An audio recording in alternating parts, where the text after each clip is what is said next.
I can't believe it is the end of October already, and we are about to hit the holiday season. Where has the time gone? But hi, my name is Jen. I'm a digital artist, and I wanted to give you a wrap up to how I did for this Inktober challenge this year.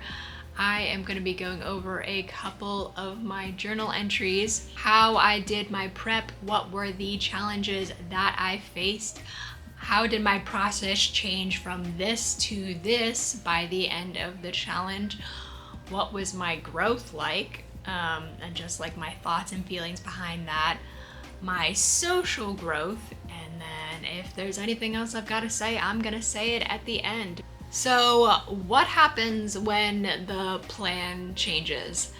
I had my Inktober sketches prepped and ready to go, but due to a lot of unforeseen circumstances, I had several family emergencies that happened in the beginning of the month, which kind of set the tone for the rest of the month for me. I immediately switched from Inktober is going to be my top priority to my family being my top priority. So that will affect how I'm going to talk about the rest of the challenge. Don't worry, everything is fine now, but it was a little stressful for a good bit there.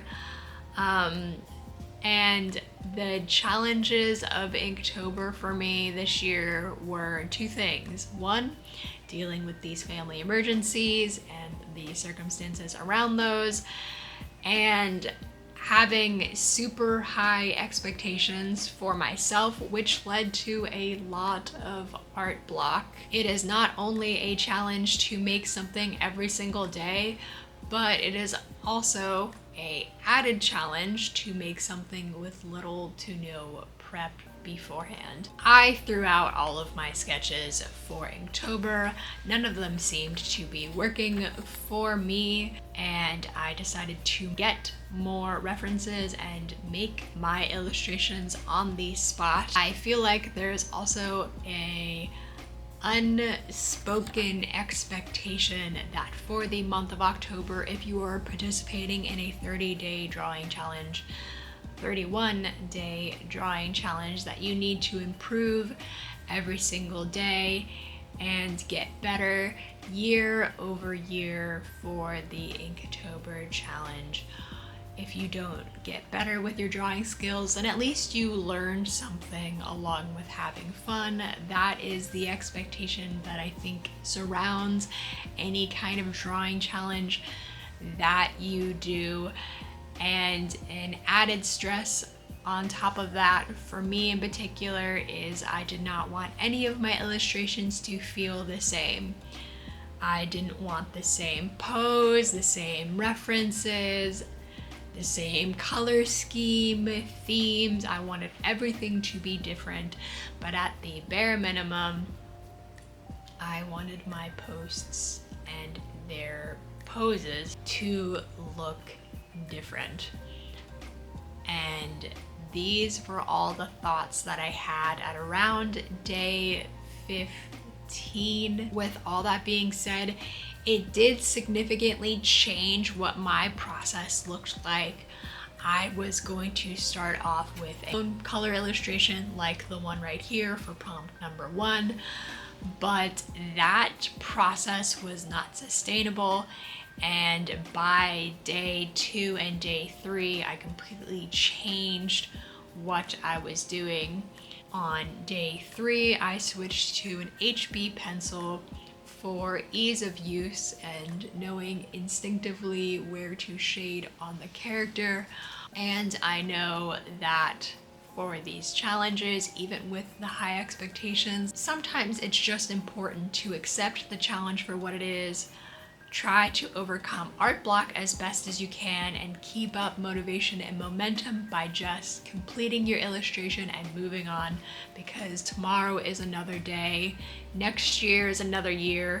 You can make up for it the year after if you so choose. Along with changing my process for this year, I am happy to say that I also got a job I was interviewing for a job for the entirety of the month. Actually, from September into October, I was interviewing for a new position, and I will be working in digital marketing for a small company.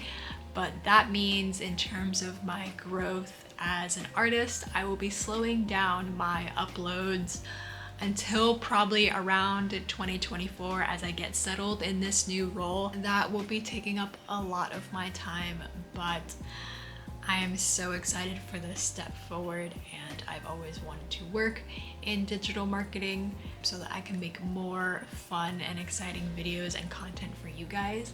In terms of my social media growth, we'll be relating it back to my mental health on this one. I started posting all of my content late at night, anywhere from 7 to 10 p.m. if I had a post available to go up. You guys have really been enjoying when I've been posting at that time. It's helped me to put my phone down and not check my analytics every 5 minutes. Usually when I would wake up, I would see the results of the post from the previous night and usually get pretty excited because you guys would really enjoy them. I did notice that the only downside to this is I think Reels is really oversaturated now, so it'll be really difficult to grow. Most of my posts would only get like 2,000 views, but I've gotten so many amazing, wonderful comments that like it doesn't matter to me as much. Overall, I'm really happy with everything, and the takeaways I've gotten from this year is don't have so many high expectations and give yourself grace.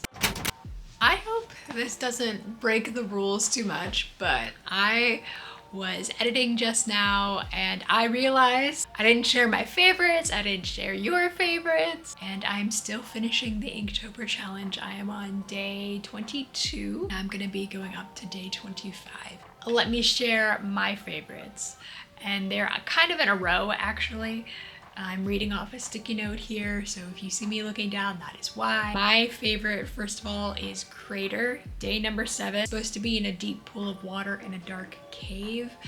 The vibe came off immaculately, and everyone could get that kind of vibe when they saw it, so I was really happy that it turned out that way.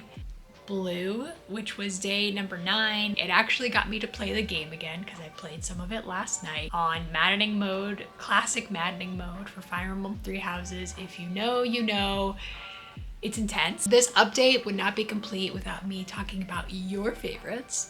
So the fan favorites were Crater, also. Everybody really enjoyed that. Dream, which was prompt number 8, day number 8. Tears of the Kingdom, scroll through Pinterest, and it got me really hyped to draw some Zelda Easter egg fan art. I tried to draw dragons at least once during Inktober. Sidekick, it has over 4,000 views on YouTube alone. I think it has over 2,000 views on Instagram as well. So you guys really liked the dinosaur plushie. Prompt number 17, or day 17, was Blush. That received a lot of love overall. And the reason why I just enjoy it is I have been leaning more towards reds and pinks in my work recently. I'm so glad that everybody's been showing me such love on all of my pieces that I've made for this year. I'm glad that I can share my work with you guys. I have an Etsy shop that is open for some of my illustrations that I've done in the past, and some of my past Inktobers are there too. So if you're interested, please look at the link in my description below. Thank you so much for enjoying Inktober this year with me, and I really hope to talk to you guys soon with more art updates. But thank you so much for watching, and I hope you guys keep creating. Bye, friends.